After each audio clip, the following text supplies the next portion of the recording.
Olá, pessoal! Está começando mais um episódio do Comida, Direito e Futuro, o podcast que fala sobre alimentação, saúde e cidadania.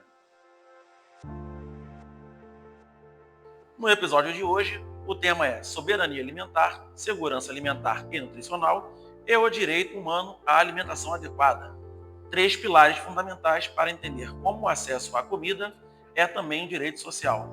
E para conversar comigo sobre isso, eu recebo Elizabeth, Camille, Ilana, Wagner e Wellerson, que são estudantes do 5º período de nutrição, que vão nos ajudar a entender melhor esses conceitos. Sejam bem-vindos. Para começar, eu quero entender o primeiro conceito. O que é soberania alimentar e por que ele é tão importante hoje? Oi, nós agradecemos pelo convite, é um prazer estar aqui. Eu me chamo Camille e eu vou falar um pouco sobre a soberania alimentar, que é o direito dos povos de decidir o que produzir, como produzir e o que comer, respeitando sua cultura, seus hábitos e o meio ambiente. Esse conceito foi criado pela Via Campesina, nos anos 1990, como uma forma de resistência à dominação das grandes corporações sobre a produção de alimentos. Isso mesmo, Camille. E tem um ponto essencial. Soberania alimentar é autonomia e poder político sobre o sistema alimentar. É garantir que o alimento venha de quem produz localmente, como os agricultores familiares, e não de um mercado global que prioriza o lucro. E no Brasil, isso se conecta muito com a agricultura familiar, responsável por boa parte dos alimentos que chegam à mesa dos brasileiros, segundo o IBGE. Programas como o PAA, que é o Programa de Aquisição de Alimentos, e o PNAE, Programa Nacional de Alimentação Escolar, fortalecem essa ideia, comprando alimentos diretamente de pequenos produtores para abastecer escolas e instituições públicas. E isso faz toda a diferença nas comunidades. Além de gerar renda, mantém a cultura alimentar local viva. Quando o Estado apoia o produtor pequeno, está garantindo soberania alimentar na prática. Ou seja, soberania alimentar é sobre autonomia, cultura e justiça social, certo? Exatamente. Agora vamos para a segurança alimentar e nutricional, ou SAN. Como ela se diferencia da soberania alimentar?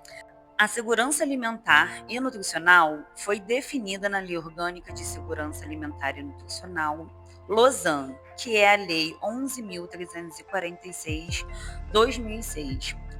Portanto, ela garante o direito de todos ao acesso regular e permanente a alimentos de qualidade, em quantidade suficiente, com base em práticas promotoras de saúde e sustentáveis. Ou seja, não é só ter comida, é ter comida boa, nutritiva e acessível.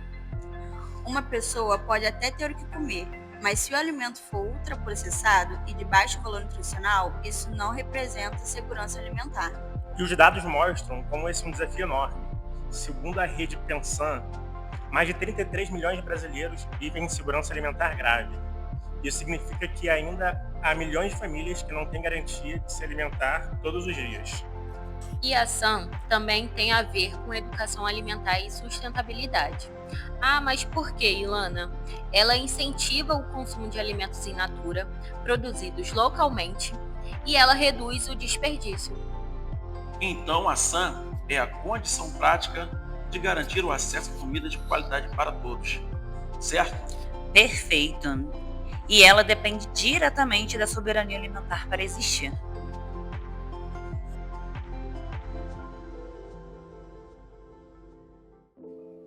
E como o direito humano à alimentação adequada, o DHA, se encaixa nessa conversa?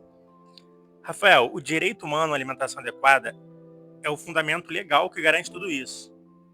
Ele está na Declaração Universal dos Direitos Humanos, da ONU, em 1948, e foi incluído na Constituição Brasileira em 2010, pela Emenda Constitucional número 64. E segundo esse direito, o Estado tem o dever de respeitar, proteger, promover e prover o acesso à alimentação adequada.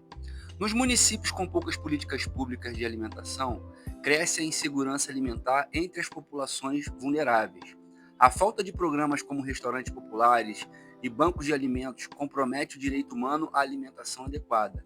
Essa omissão perpetua a exclusão social e fere a dignidade humana, ou seja, o governo precisa criar políticas públicas e fiscalizar para que ninguém passe fome.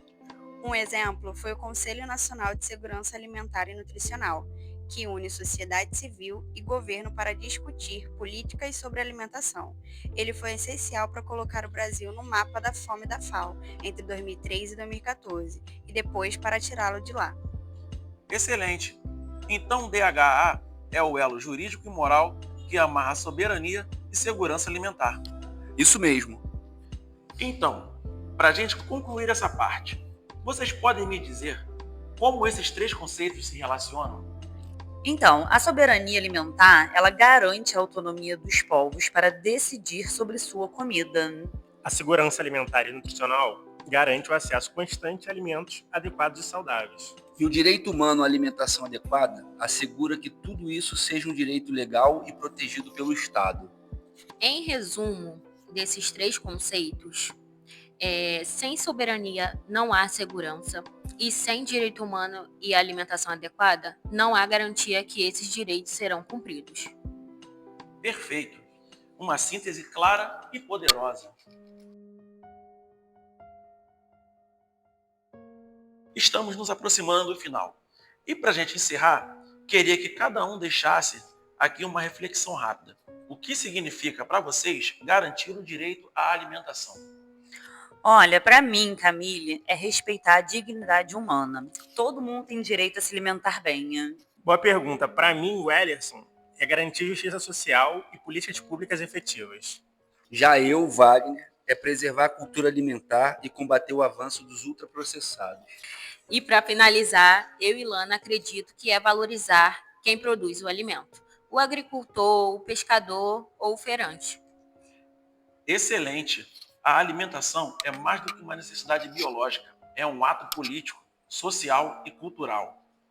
Promover a soberania alimentar, a segurança nutricional e o direito à alimentação adequada é construir um futuro mais justo e saudável para todos.